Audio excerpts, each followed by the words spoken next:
Dear students, good morning. सब ठीक हो? बेटा, हम कर रहे हैं सोशल साइकोलॉजी का सिलेबस। इसमें यूनिट 1 में सेकंड चैप्टर है समाजीकरण, जहां पर लिखा हुआ है सोशलाइजेशन, उसे हम कहते हैं समाजीकरण। चैप्टर 2 में पहला टॉपिक है समाजीकरण का स्वरूप, यानी नेचर ऑफ सोशलाइजेशन। सबसे पहले समाजीकरण का स्वरूप समझने के लिए हमें समाजीकरण का मीनिंग यानी अर्थ समझना जरूरी है। तो बेटा, समाजीकरण का अर्थ है कि जो प्रक्रियाएं एक मनुष्य को, एक व्यक्ति को सामाजिक प्राणी बनने में मदद करती हैं, वे सभी प्रक्रियाएं समाजीकरण कहलाती हैं। जैसे एक छोटा सा बच्चा जब घर में जन्म लेता है, जैसे जैसे वो बड़ा होता है, घर के लोग उसे शिक्षा देते हैं कि बेटा कोई आया है तो उसे नमस्ते बोलो, बड़ों के पैर छुओ, अपने से छोटों को स्नेह दो। उसकी शिक्षा दी जाती है उसको कि मंदिर में जा रहे हो तो चप्पल उतारो। ये सारी बातें जैसे जैसे बच्चा बड़ा होता है वो सीखता जाता है, और ये चीजें उसके समाजीकरण कहलाती हैं, क्योंकि ये चीजें उसको एक सामाजिक व्यक्ति बनाने में मदद दे रही हैं। परिभाषा वॉर्शल और कूपर ने 1979 में ये परिभाषा दी समाजीकरण की, कि समाजीकरण एक प्रक्रम है जिसके माध्यम से व्यक्ति सामाजिक रूप से महत्वपूर्ण व्यवहारों के कोश को सीखता है। प्रक्रम यानी एक क्रम या एक सिलसिला। तो एक ऐसा सिलसिला जिसके द्वारा व्यक्ति जितने भी सामाजिक रूप से जरूरी व्यवहारों का भंडार है उन्हें वो सीखता है। कोश यानी भंडार या कलेक्शन। रिपीट कर रही हूँ बेटा, एक ऐसा प्रक्रम, एक ऐसा क्रम या सिलसिला जिसके द्वारा एक व्यक्ति जो सामाजिक रूप से जरूरी व्यवहार है उन व्यवहारों के कोश को सीखता है, उसे समाजीकरण बोलते हैं। समाजीकरण के अंदर 3 प्रक्रियाएं शामिल रहती हैं। नंबर 1, अनुमोदित व्यवहार, यानी हमारे समाज में कुछ व्यवहार ऐसे होते हैं जो स्वीकृत होते हैं, और कुछ व्यवहार ऐसे होते हैं जो करने पर आसपास के लोग उसकी निंदा करेंगे, उसको अस्वीकार करेंगे। तो पहला जो समाजीकरण का प्रक्रम है वो है अनुमोदित व्यवहारों को सीखना। ऐसे व्यवहारों को सीखना जिसे सोसाइटी के लोग एक्सेप्ट करें, स्वीकार करें। नंबर 2, सामाजिक भूमिकाएं, जैसे हम एक युवती को माँ भी बनना है, बहन भी बनना है, बीवी भी बनना है, दोस्त भी बनना है, हो सकता है वो कार्यस्थल पर काम करने के लिए भी जाती हो।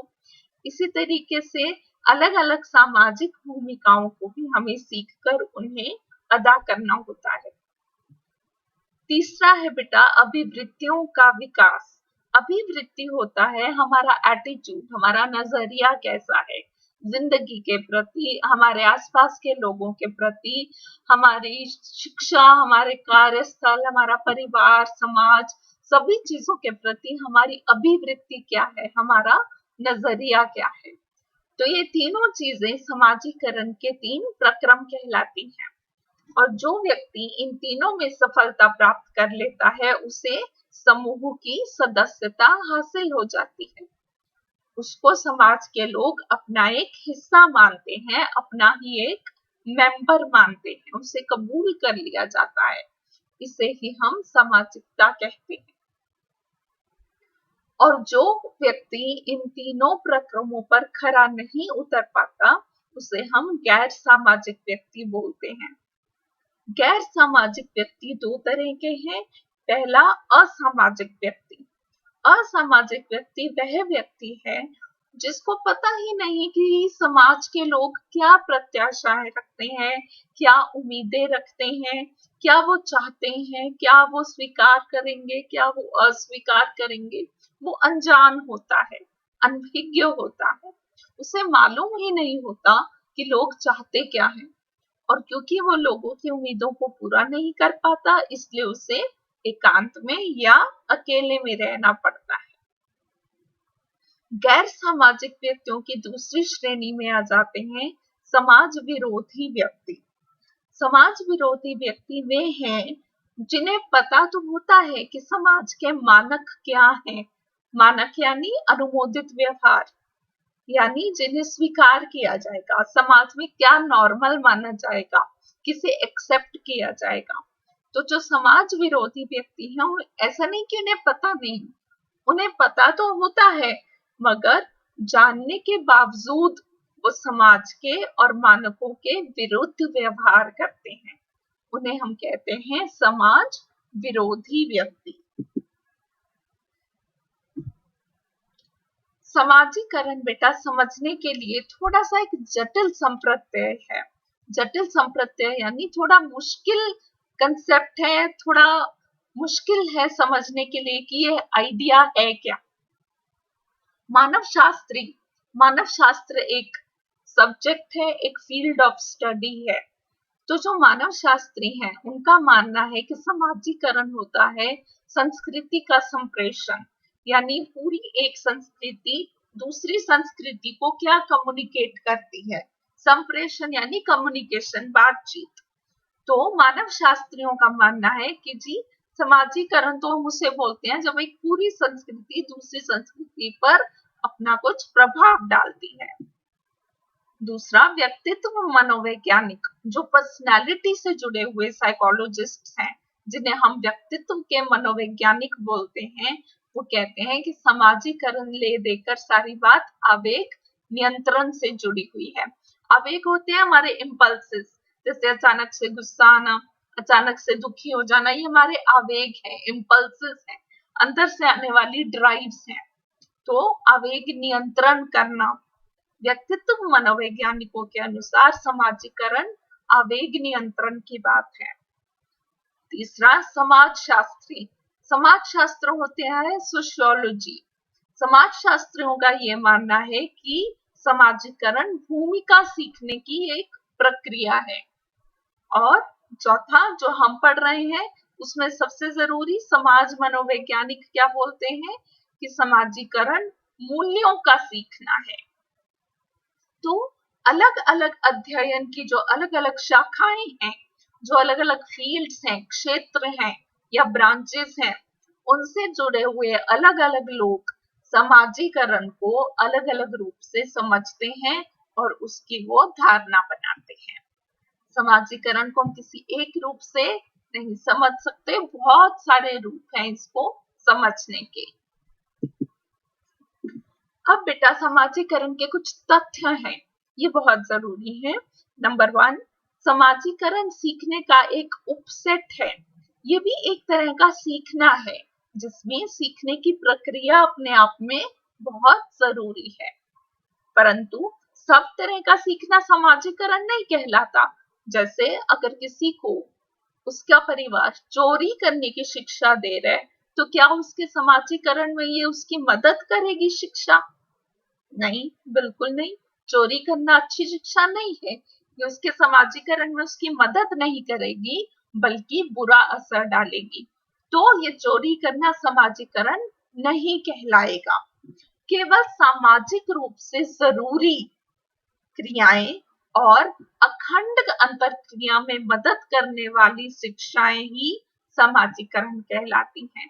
तीसरा पॉइंट पढ़िए इसमें, केवल सामाजिक रूप से जरूरी शिक्षाएं, यानी सामाजिक रूप से जो जरूरी शिक्षा है हमारे लिए। और दूसरी बात, अखंड अंतरक्रिया। अखंड अंतरक्रिया मतलब बिना रुके लगातार चलने वाली बातचीत। तो जो चीजें एक व्यक्ति को अपने आसपास के लोगों के साथ कनेक्ट करने में, उनके साथ लगातार तालमेल बिठाए रखने में मदद करेगी, वो समाजीकरण कहलाएगी। परंतु इसके विपरीत कोई भी दी गई शिक्षा समाजीकरण नहीं कहलाएगी।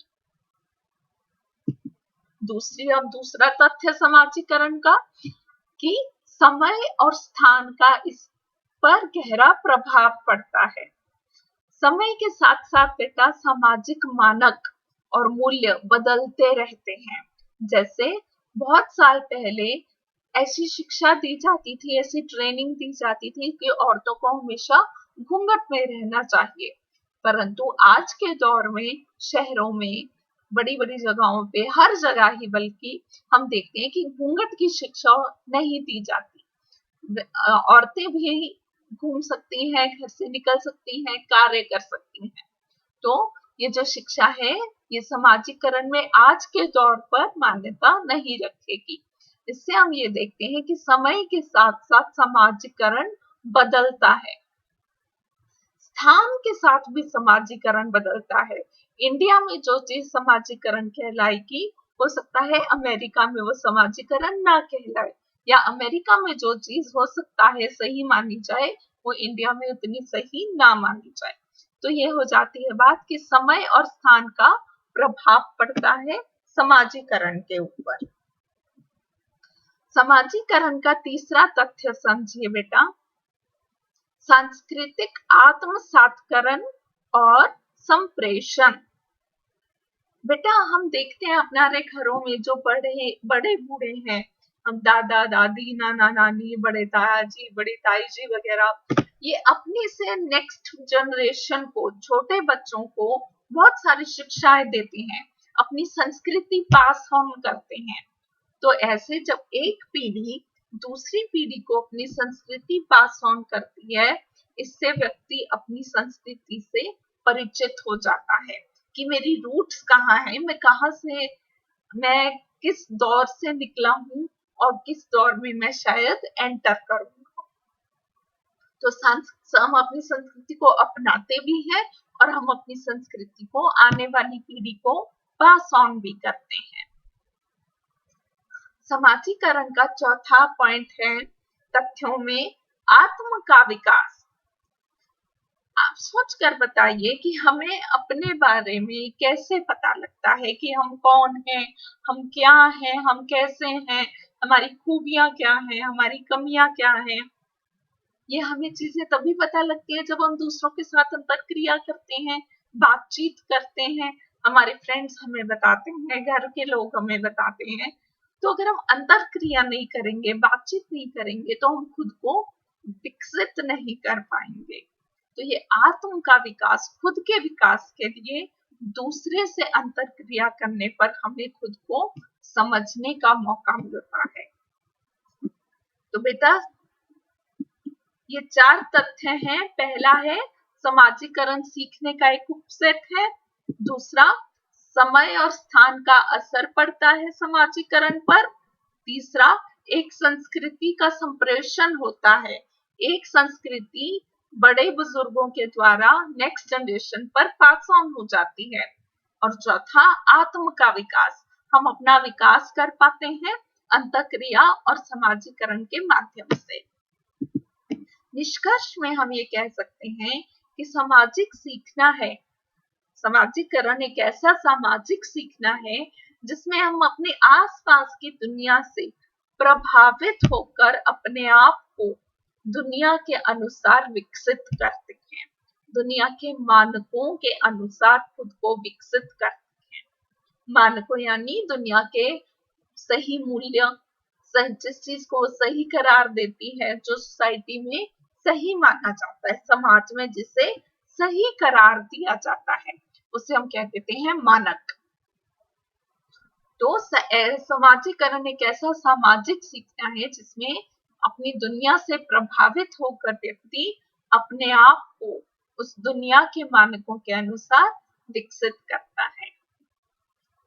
तो बेटा यहाँ पर आपका ये टॉपिक फिनिश हो जाता है।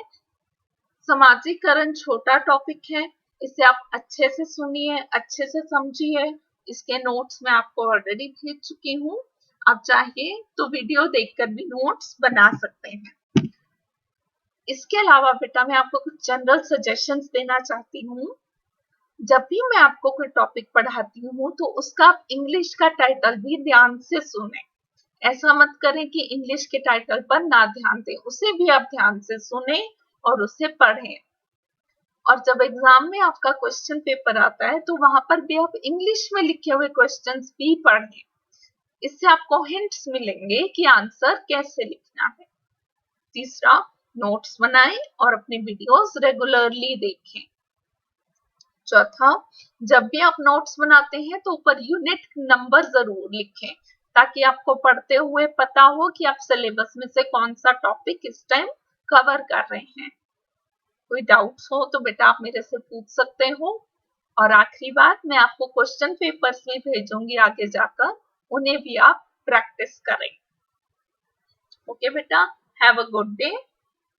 अच्छे से अपना टाइम को यूज करो, पढ़ाई करो और खुश रहो।